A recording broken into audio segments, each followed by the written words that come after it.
আসন্ন বিধানসভা নির্বাচনে একলা চলার পরিকল্পনা নিয়ে দলকে শক্তিশালী করার লক্ষ্যে পশ্চিম মেদিনীপুর জেলা কংগ্রেস কমিটি বেশ কিছু পদক্ষেপ গ্রহণ করল।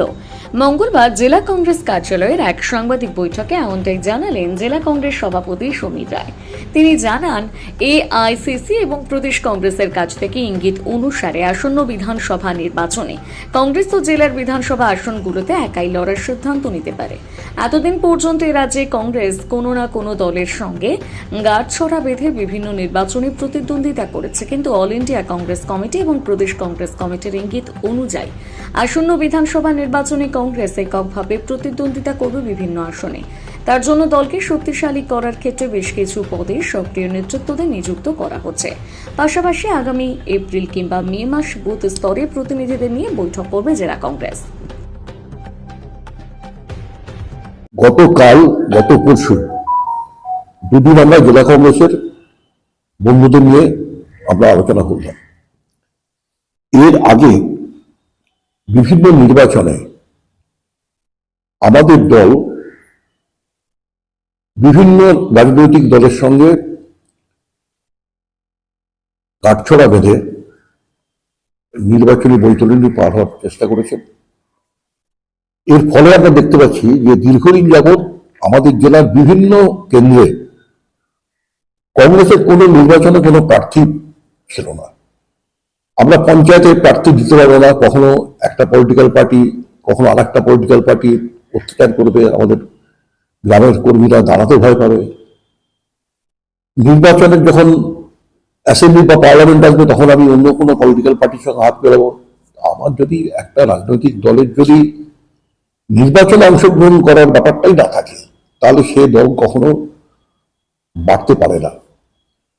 আমরা দীর্ঘদিন ক্ষমতার বাইরে আছি পশ্চিমবঙ্গে, কিন্তু আমাদের এমন কোনো ব্লক নেই, এমন কোনো অঞ্চলও নেই যেখানে আমাদের একটা কোনো লোক নেই, কর্মী নেই। এইটা আমরা দীর্ঘদিন ধরে চেয়েছি যে নির্বাচনগুলোতে অংশগ্রহণ করার কথা। বিলম্ব হলেও আজকে শ্রদ্ধেয় নেতা রাহুল গান্ধীজির নির্দেশিত রাস্তায় আমরা দেখতে পাচ্ছি যে আস্তে আস্তে কংগ্রেস এই একা লড়াই করার মানসিকতাতে দলকে এগিয়ে নিয়ে যেতে বদ্ধপরিকর। পশ্চিমবঙ্গেও আমাদের কাছে যা ইঙ্গিত আসছে তাতে কোনো নির্বাচনের কোনো দলের সঙ্গে কাঠছড়া না বেঁধে কংগ্রেস একা লড়তে চাইছে। এই সিদ্ধান্তকে আমরা ধন্যবাদ জানাই এবং তার জন্য যে প্রয়োজনীয় প্রস্তুতি গ্রহণের প্রয়োজন সেই ব্যাপারে জেলা কংগ্রেস তার পদক্ষেপ শুরু করেছে। আমরা এপ্রিল মাসের লাস্ট উইকে বা মে মাসের ফার্স্ট উইকে আমরা বুথ লেভেলের প্রতিনিধিদের নিয়ে আমরা জেলা কংগ্রেসের সম্মেলন অনুষ্ঠিত করব। সেখানে এই ব্যাপারে বিস্তারিত সিদ্ধান্ত গ্রহণ হবে। কিন্তু এই মুহূর্তে আমাদের যে সিদ্ধান্ত গৃহীত হয়েছে তা হচ্ছে যে একা লড়াই করার যে ইঙ্গিত আমরা অল ইন্ডিয়া কংগ্রেস কমিটির কাছ থেকে এবং প্রাদেশিক নেতৃত্বের কাছ থেকে পাচ্ছি, আমরা তাকে স্বাগত জানাই এবং একা লড়ার জন্য যে প্রস্তুতির প্রয়োজন সেই প্রস্তুতি আমরা শুরু করেছি। এটা হচ্ছে আমাদের এক নম্বর বক্তব্য। দু নম্বর হচ্ছে এই কারণে এগোনোর জন্য আমাদের কিছু কিছু সাংগঠনিক অ্যাডিশন অল্টারেশনের প্রয়োজন হয়েছে। আমরা কয়েকটা ইম্পর্টেন্ট মানুষ যাদের সার্ভিস আমরা পাচ্ছি কিন্তু তাদের আরো অ্যাক্টিভ সার্ভিস প্রয়োজন, এই জন্য আমরা কিছু মানুষকে আমাদের পদাধিকারী হিসাবে গ্রহণ করলাম। যার মধ্যে অত্যন্ত ইম্পর্টেন্ট হচ্ছেন সোমনাথ চট্টোপাধ্যায়, তাকে ওয়ার্কিং প্রেসিডেন্ট আমাদের ছিলেন মোহাম্মদ ইসাক, মারা গেছেন, ওই পদটা শূন্যপদ ছিল, সেখানে আমরা সোমনাথ চট্টোপাধ্যায়কে মনোনীত করেছি। অরূপ মুখার্জিকে আমরা একজন জেনারেল করেছি। আমাদের এখানকার ব্যস্ততম লয়ার দেবীদাস মহাপাত্র, তাকে আমরা ভাইস প্রেসিডেন্ট গ্রহণ করেছি। এইরকম আমরা কিছু কিছু অ্যাডিশন করেছি। এইগুলো আমরা মনে করছি আগামী দিন আমাদের সংগঠনকে আরো এগিয়ে নেওয়ার জন্য শক্তিশালী করবে আমাদেরকে। এইটুকু আপনাদের জানানোর জন্য আজকে আপনাদের ডাক। বিরোধীতে আটকানোর কোনো ব্যাপার নেই, ব্যাপার হচ্ছে যে বিরোধী কারা। তৃণমূল যে কাজ করছে তাতে মানুষ তার বিরোধী। এখানে শুধু বিজেপিকে বলে কোনো লাভ নেই।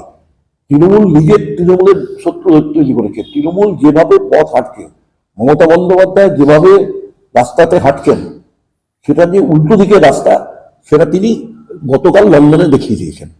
ওনার সব হাঁটাটাই হচ্ছে উল্টো হাঁটা। উনি এগুলো ব্যাপারে কোনো যাচ্ছেন না, উনি সবসময় পিছানোর ব্যাপারে আছেন। পশ্চিমবঙ্গকে শেষ করে দিল যে সরকার, সেই সরকারের নাম হচ্ছে তৃণমূল সরকার। কাজে এর বিরুদ্ধে কিন্তু বিজেপি নয়, এর বিরুদ্ধে পশ্চিমবঙ্গের মানুষ পুষছে, বলতে পারছে না, বলার মতন পরিবেশ পরিস্থিতি তৈরি হচ্ছে না। তাই আগামী নির্বাচনে বিজেপিটা কোনো ব্যাপার নয়। মানুষ বিজেপির কাছে গিয়েছিল তৃণমূল বিরোধী একটা দল হিসাবে, কিন্তু বিজেপি প্রকৃত অর্থে পশ্চিমবঙ্গের মাটিতে কোনোদিনই দাঁত ফুটাতে পারেনি, পারবেও না। কারণ এখানে এই যে আদর্শ নিয়ে আরএসএস চলেছে বা তাদের জন্ম যেভাবে, তাতে পশ্চিমবঙ্গের মানুষ অন্তত কোনোদিন আরএসএস এর অনুগৃহীত তৃণমূল বিরোধী যতই সে মুখে বলুক না কেন, বিজেপিকে সমর্থন করেনি, করবে না। আমরা যদি আমাদেরকে শক্তিশালী করতে পারি, তাহলে যে মানুষগুলো কংগ্রেস থেকে তৃণমূলে গেছে, আর যদি তৃণমূলের সম্পর্কে তাদের মোহভঙ্গ হয়, তাহলে তাদের ন্যাচারাল ফিরে আসার জায়গাটা কংগ্রেস, বিজেপি নয়। সুতরাং আমরা নিজেদেরকে যদি শক্তিশালী করি, তাহলে পশ্চিমবঙ্গে অনতি বিলম্বেই আমরাই পারবো পশ্চিমবঙ্গে পরবর্তী শক্তিশালী উন্নতিশীল সরকার তৈরি করা। বিজেপি পারবে না, বিজেপি সে কোনো, বিজেপি নিয়ে ধরে খাওয়া করছে, সে তাদের ব্যাপার।